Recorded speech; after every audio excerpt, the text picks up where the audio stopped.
सभी हिंदी प्रेमी मित्रों को मेरा नमस्कार। मैं सर्वप्रथम आप सबको विश्व हिंदी दिवस की हार्दिक शुभकामनाएं देता हूं। मेरे लिए यह अत्यंत ही हर्ष का विषय है कि आप सभी आज यहां विश्व हिंदी दिवस मनाने के लिए एकत्रित हुए हैं। मुझे आशा ही नहीं, पूर्ण विश्वास है कि आज इस अवसर पर प्रस्तुत किए जा रहे रंगारंग कार्यक्रम का आप सब आनंद लेंगे। मित्रों, जैसे कि हम सभी जानते हैं कि प्रतिवर्ष 10 जनवरी को हम विश्व हिंदी दिवस मनाते हैं। इसी दिन सन 1975 में प्रथम विश्व हिंदी सम्मेलन का आयोजन नागपुर में हुआ था। तभी से इस दिन को भारत में विश्व हिंदी दिवस के रूप में मनाया जाता है।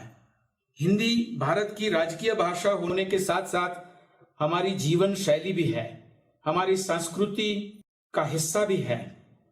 उत्तर में जम्मू कश्मीर से लेकर दक्षिण में तमिलनाडु तक तथा पश्चिम में गुजरात से लेकर पूर्व में अरुणाचल प्रदेश तक हिंदी का व्यवहार व्यापक स्तर पर होता है।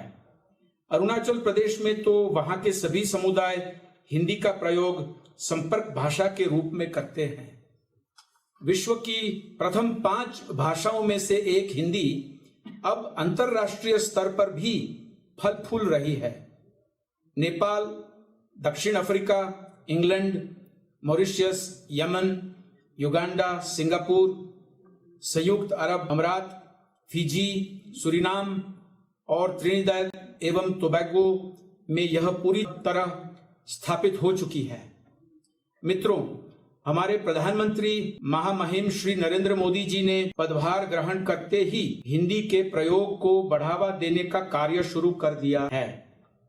उनकी कोशिश है कि अधिक से अधिक कार्य हिंदी में निष्पादित हो। संयुक्त राष्ट्र संघ के 69वें अधिवेशन में उन्होंने हिंदी में भाषण दिया। इतना ही नहीं, अपने हाल के विदेशी दौरों में भी उन्होंने हिंदी का व्यापक प्रयोग किया है। यह हमारे पूर्व प्रधानमंत्री श्री अटल बिहारी वाजपेयी जी के बाद हिंदी में दिया गया पहला भाषण है।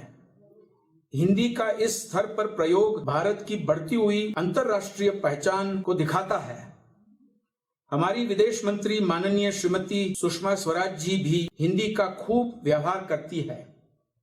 हमारे मंत्रालय ने हिंदी के प्रसार के लिए एक स्वतंत्र विभाग का गठन किया है, जिसका कार्य हिंदी को भारत के आगे बढ़ाना है। भारत का राजदूतावास भी मेक्सिको में हिंदी के प्रचार प्रसार के लिए प्रयासरत है। हमने हिंदी में कामकाज करना शुरू किया है। मैं आप सबसे अनुरोध करता हूं कि आप भी हमसे हिंदी में पत्र व्यवहार करें। हमें इससे बहुत खुशी होगी। हमारा गुरुदेव टैगोर भारतीय सांस्कृतिक केंद्र अपनी स्थापना के बाद से लगातार हिंदी के प्रचार प्रसार के लिए कार्य कर रहा है। हम यहाँ आप सबों के लिए हिंदी की पढ़ाई कराते हैं। मुझे आज यह देखकर खुशी हो रही है कि इतनी बड़ी संख्या में लोगों ने हमारे सांस्कृतिक केंद्र में हिंदी सीखी है। मैं आप सबों को एक उत्तरदायित्व देता हूँ। आप सभी जिन्होंने हिंदी सीखी है, हिंदी के प्रसार में अपना योगदान दें। आपको यदि किसी भी तरह की सहायता की जरूरत है तो मेरी जानकारी में लाएं। मैं उम्मीद करता हूं कि हिंदी का प्रचार प्रसार व्यापक स्तर पर होगा। मुझे विश्वास है कि निकट भविष्य में भारत के बढ़ते हुए अंतर्राष्ट्रीय प्रभाव के साथ साथ हिंदी पूरे विश्व में पढ़ी, बोली और समझी जाएगी। अंत में पुनः मैं आप सबों को हिंदी दिवस की हार्दिक शुभकामनाएं देता हूं। धन्यवाद।